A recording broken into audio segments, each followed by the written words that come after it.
Jan, and thanks for stopping in. This is Jan's Stampin'Cafe, where I share my love of paper crafting to inspire you to create. I have tips that will simplify the project and use supplies you probably have on hand. On the menu today is a teepee card. These are suitable for any occasion. As you can see, I've decorated mine with stickers and die cuts and punch elements. There's plenty of room for a private message inside. And these cards fold flat to fit inside an A2 envelope.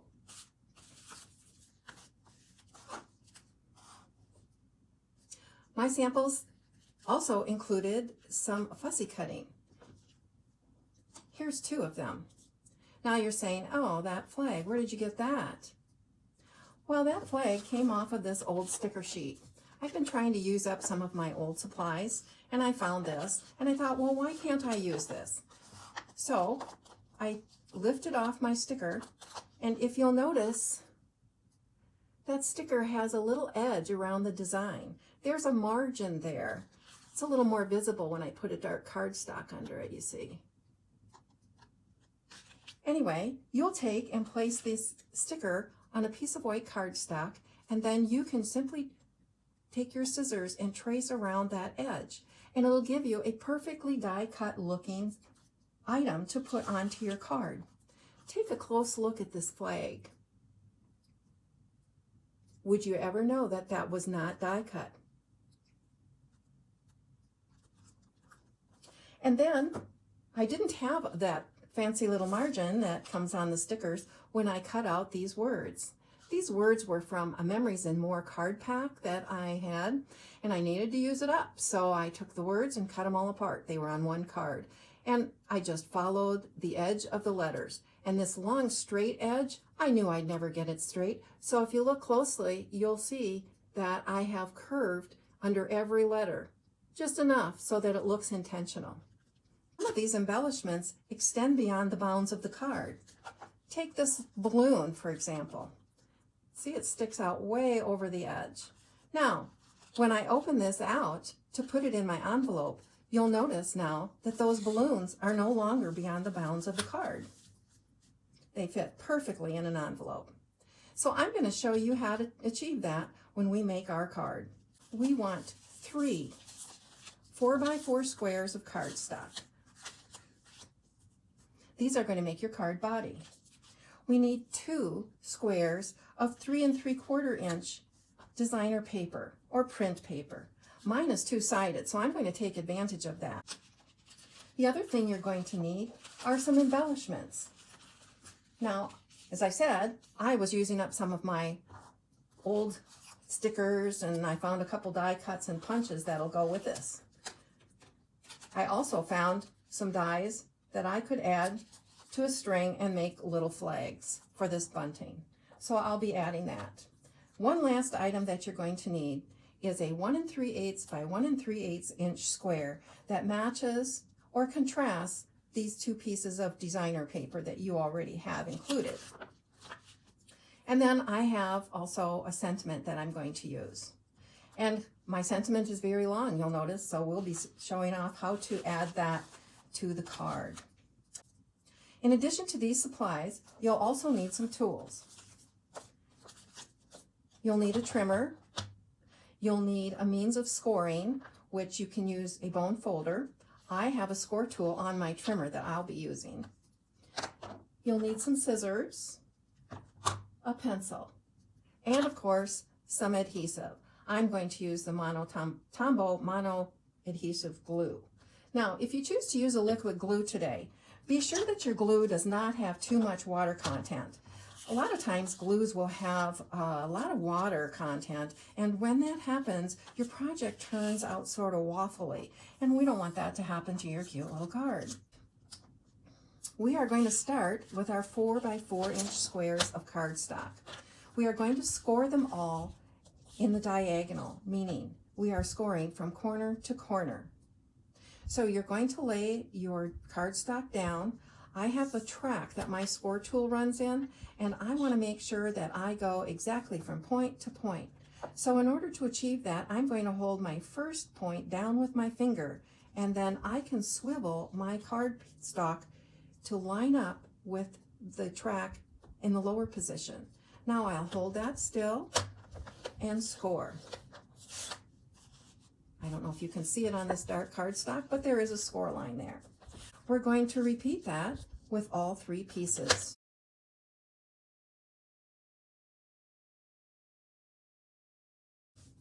The next thing we're going to do is take our 2 3 3/4 inch square pieces of print or designer paper, and we're going to cut those in the diagonal.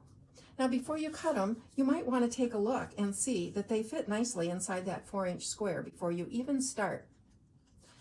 So once we cut it, it will still fit in the diagonal. So again, we are going to put our paper down so that the point is at the top, and then we can swivel our square until the bottom point matches up with the track and you have a straight line. Now I'm going to cut this paper with my trimmer blade. There we go. Now because these prints go together, I'm going to set them aside together. Now we're going to repeat this process for the remaining square.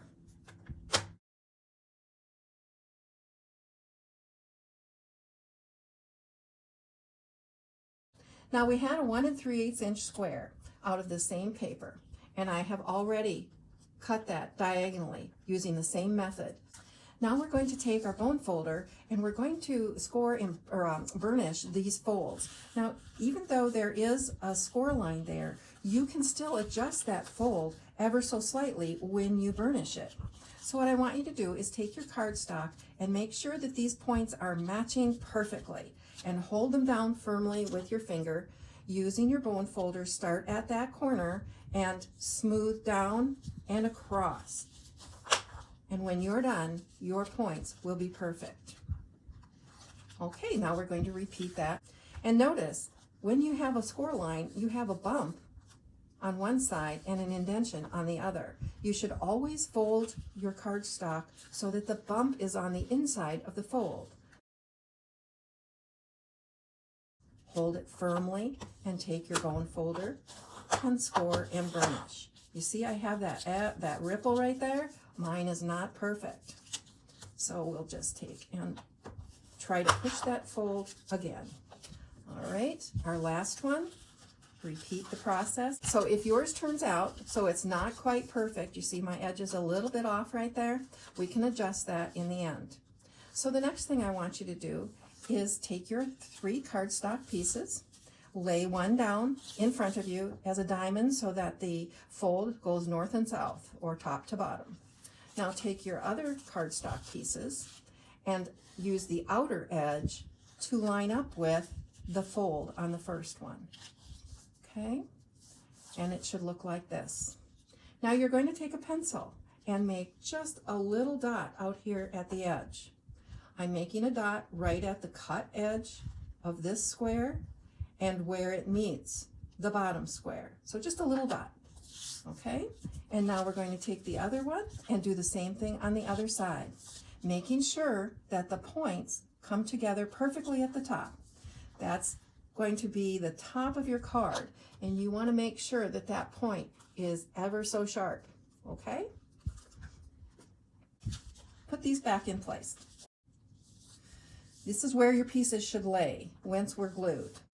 So we'll take one away, out of our way, and I'm going to put glue on the bottom piece, and I'm finding my pencil mark, and the glue is going to go above the pencil mark, which is right about here, and above and over to the fold. Now, don't overdo it because you don't want it oozing out all the sides, but you do want to have a firm adhesion, and you do want to go all the way to the top. So I usually just put a dot up here to make sure that it's going to be a complete adhesion. You'll notice that on this card, I have the top is lifting up, and I used not a glue, but a tape runner on this card. And when I did, I tried to make sure it went all the way to the top so it would stick, but it is coming loose. So this is why I prefer using the liquid glue on this project. All right, so now we're going to take our outside edge of this piece and we're going to lay it down on the bottom square. Now as you lay it down, you want to make sure that the edge of your cardstock comes right up to the fold, not over the fold. You want it to come right to the fold. Now to make sure you're there, you can fold this bottom square over it. And if you've gone too far, when you fold it, it'll sort of push this top square back a little bit. So let's repeat that process on this side. Here's my pencil mark, and I'm going to place glue all over this area, making sure you do not put any glue below your pencil dot. Taking the outer edge of the square, we're going to match this up again. We want to bring our point to the top and our edge to the fold. Now you can see where my glue is there, that I clearly am leaving my fold exposed, and that's what you want to do. You want to be able to fold this right over. If you bring your cardstock too close to that fold, your cardstock won't fold flat nicely. So now that we've done that gluing, let's turn it over and take a look at what we have. This will be the outside of your card. And if you roll it around into a cone, you'll see that you have your teepee shape already. Now, wasn't that easy? The rest is just decorating. Okay, so now we're going to attach our designer paper. Now, we also want to think about where we're going to place our decorations, our embellishments. So I like to lay out my pieces like this. Now, this is the way it's going to look. I have my little 1 3/8 inch square triangles that I cut, and they'll go down here.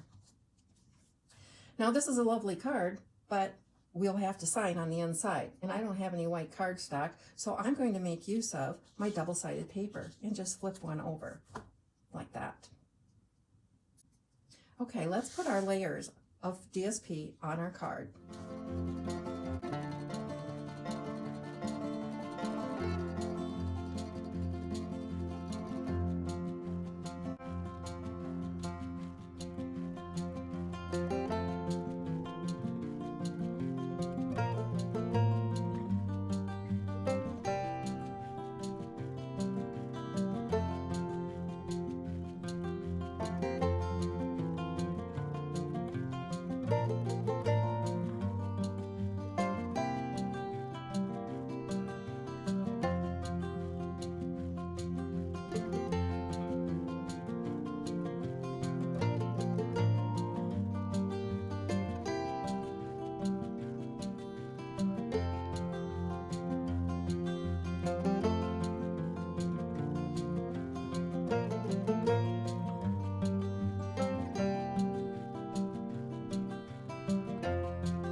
You need a little something to hold it into this teepee shape, and I've chosen to use these small Velcro dots.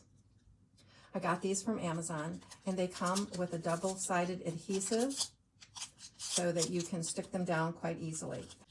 I've already determined by adding this piece of paper that this side is going to be hidden. That's where I will be putting my message. So I need to have my fastener over here. There is nothing wrong with overlapping in this direction. Just your preference. So since I have that determined, I'm going to take one of my Velcro dots. And since this is the edge that's going to be underneath, I'm going to place my Velcro dot on the inside of the top piece. There it is. Both pieces of Velcro are stuck together by the adhesion of the Velcro.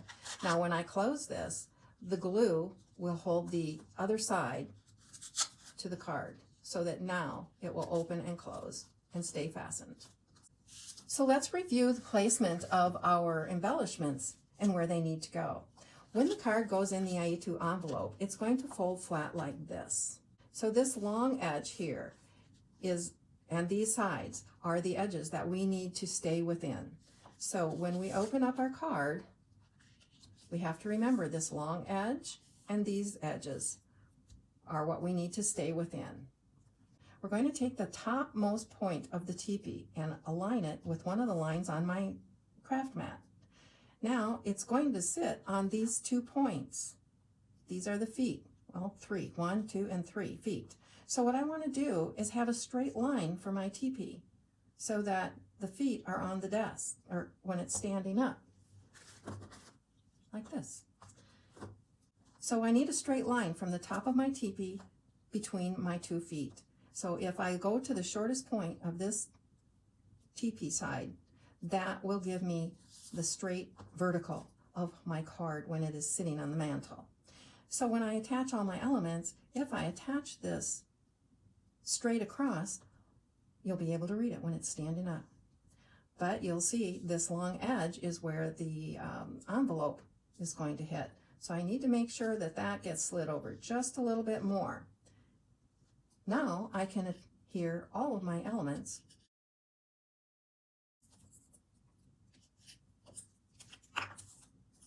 So I'm going to proceed and glue these down. I'll be right back.